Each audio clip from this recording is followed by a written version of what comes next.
Hi, I'm Todd with Done Right Plumbing, and today we're going to look at installing a water softener. Bear with me, I'm fighting off a respiratory infection, so I sound a little rough, but here's the setup. So when installing a water softener, there's a couple things you need to know beforehand. One, you need to have your water tested to know how hard your water is. Then, you need to determine how many people are in the home, how much water is being ran. We're not going to go over that, but next thing you need to know is, where does your water come in? So in this customer's house, it comes in right next to the tank, and as you can see, there's already a water filter there, which we're going to keep that. We're going to move it so that it'll be more in line with this softener. So it's going to go before, and then we're going to tie into the softener, come back out, and then tie back into that water line back there. So in this case, relatively simple process. We're going to go through the steps. You're going to watch me install it, and then once it's installed, I'll go over all the features, kind of how it works, what I did, just the basic information. If this is something you're thinking about tackling yourself, it's really not a bad job, but I'll show you how to do it. So before we begin on the install, we need to make sure we've got all the parts, right? So generally speaking, most water softeners are going to have all of these parts in some kind of configuration, but so in this case, you notice there's no hood. So all of them have some sort of lid, right? And that would be this piece right here. As you can see, that opens and closes, so you can refill it with salt, cover it when you're not using it. This one came with a 10-foot drain hose. You've got your control module here in this little box. I'll show that more later. And you've got two drain plugs, right? So this one is the drain for the rejuvenate process, and this one is your overflow. So generally speaking, this is about how most water softeners are set up. There's lots of them out there, but generally speaking, they all follow the same guidelines. Once it's installed, salt goes into there.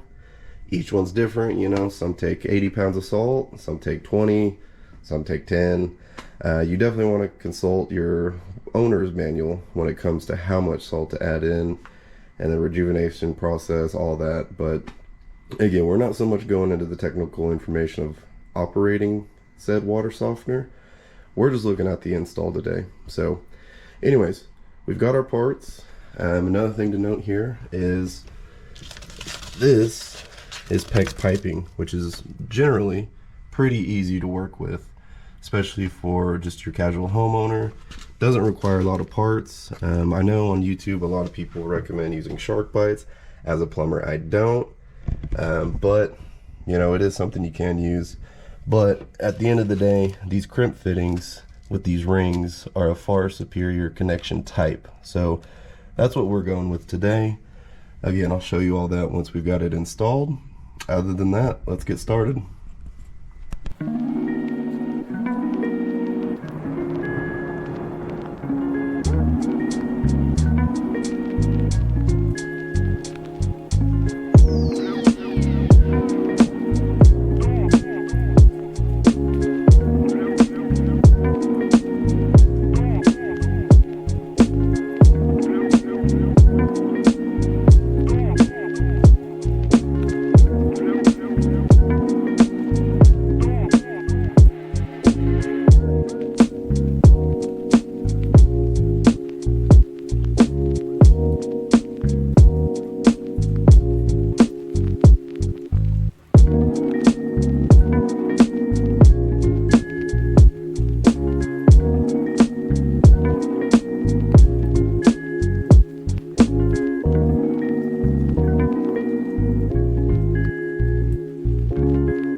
So at this point, as you can see, I've got everything tied in. Everything's just kind of loosely in, so the water lines are all connected. At this point, I've got some insulation on. I did that off camera because it's kind of a boring process. But I like to check for water tightness before I move forward, as far as securing this to the wall, doing all the more finishing type stuff, right? Before finally setting this said softener. So, I've got the city water back on. We've got our shut-off valve here. It is in the off position. So we're gonna turn this on and we're gonna check mostly for these connections right here, right? And a good thing to note before I do this is a plastic manifold. These are brass fittings. When you use brass fittings on plastic, you need to be very careful. It's super easy to cross thread these, and essentially you can break this manifold before you even have it installed. So never try to force brass. Really, you shouldn't try to force any threaded connection for plumbing, but it's especially true with these brass fittings right here. Almost happened to me. I've done this I don't know how many times, and it can happen to anybody, so just be careful. I do also recommend using both Teflon tape and the dope just to help get that proper connection. Anyways, let's see what happens.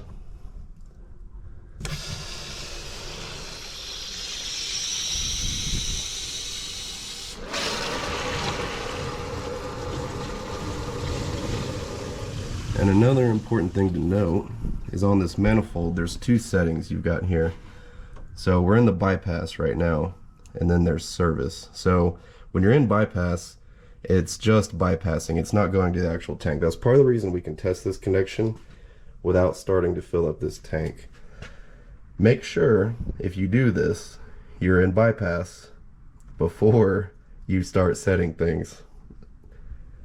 But as it looks, everything's looking okay. So at this point, we can continue on with the next few steps. Okay, so at this point, we've got our water back on, got the line secured. I'll talk about that more here in a minute, but we're now getting into the more so final steps. Now, I mentioned earlier they supplied a tube and a couple drain connections, right? So your rejuvenate one goes in there, and much like the brass fittings, I recommend using Teflon tape and dope. And then there's an overflow tube there as well. Now, the hose they supplied, given this situation, isn't actually long enough to connect both drains. So not a huge deal. I'm gonna go around after this, get some more tube and tie it in for the customer. But something to be mindful of, you may need more tube depending on your setup. But at this point, what you do is, for sure, this is the important one because this is your rejuvenate line. So you want to make sure and get that on there pretty good on your barbed section, and then it's going to come out the back. That'll make more sense once we get the lid on, but make sure it comes out the back, and then you want to run it into this drain here. Now, some of you may realize there's a tank pan right there. It's a shorter run. Can you just run it into there? Wouldn't really recommend that because this rejuvenate line does rejuvenate. So what that means is if you run your drain to here, there will be water in this pan. You don't really want water sitting in the pan, especially when it's full of minerals. It'll corrode out the metal and all that. So run it to a drain. You're definitely going to want to run it to a drain. Other than that, we just need to trim this up, stick it down in there, and our rejuvenate line is good to go. Like I said, I'll have to add in another line there for the overflow, but really, in most cases, that's probably not going to be used, but still, you need to have it tied in. Part of the manufacturer instructions, just do it. Other than that, we've got our little control unit that came with it. So on this model, it plugs in right in here. Tie that in to an outlet. I'll do that. And then from there, we're going to move from bypass to service and begin that whole process. So stick with me here. I got my phone ringing. Okay, so at this point, I want to make a quick note. I lied. I did have enough tubing to run both into the outlet. But at this point, this is where you want to look at your manufacturer's instructions. So for this specific tank, it asked me to put in 2 gallons of water down there. So I did that, turned it to service, did some settings on the display here, and now you can see we're regenerating. So this needs to run this process first, and of course, like I said, check your manufacturer's instructions, but generally speaking, this is fairly common. Let this thing run on this A.O. Smith. After that, it'll ask for the salt, and from there you've got softened water. Just a matter of putting the lid on, making sure everything is still looking good. One quick note while we're here. So if you're new to water softening, there's an important note you need to know here. If you ever water your yard, you cannot run it with softened water. What'll happen is that sodium, a trace amount of sodium stays in the water. So what'll happen is you start to water your yard, it'll kill the grass. So in the event that you do water your yard, you need to take note of this. Anytime you water it, turn it into bypass. Any other time, leave it on to service. Service is softened water, bypass is regular water. A couple other notes here to know about water softeners. So in this situation, we're on city water, so we don't have to deal with iron. If you have iron in your water, that's a special consideration. That's mostly on wells though. So again, not really a concern here. If that's the case, probably a good idea to have a plumber come out or a water softening company. But if you're on city water and it's just hard, you know, you've pretty much seen the install at this point. Not too bad. Couple other notes here. So why I did what I did. You'll notice in the install video under here, I did some plastic 90s, if you will. So one of the advantages of PEX is that it's bendable. Of course, you saw me wrestling with it a little bit, but in general, you can move it around. You saw me pull the tank out a little bit so I could do my crimps. It's great. It's kind of, you can play with it, right? The reason I went with this is because if you add in a regular 90 fitting, like something like this guy, that helps restrict flow. Now, it's another thing to consider. If you go too small on a water softener, it can restrict your home pressure. Not so much a case in this point, you know, it's properly sized, whatever, but it was a note that the customer, he did some research, he wanted to make sure that didn't happen. You know, he preferred the soft bends here, and realistically it is just better for flow. Anytime you do add 90s, it does restrict it just a little bit, but other than that, you've pretty much seen the install here. Now you'll notice I've got supports on this top line, but not this one. Seeing as how this is attached to the wall and it's solid, these don't necessarily need to be supported, but this line does. PEX is flexible, right? So if this was left unchecked, it'd flop around, be just kind of wonky. So make sure you support your piping, especially if you're doing PEX. Also, you want to make sure, this is in a garage, as you can probably tell. Obviously I haven't shown it, I don't want to show my customer's garage, but you want to insulate your lines. In Oklahoma, it gets cold enough to freeze. This thing freezes, causes a flood, that's a whole disaster. So insulate your lines, it's just a good idea. Otherwise, like I said, this needs to continue doing its thing. Add your recommended water, or excuse me, salt level for your manufacturer, and then you're good to go. Actually, one last thing. So this is an A.O. Smith tank. This was customer supplied.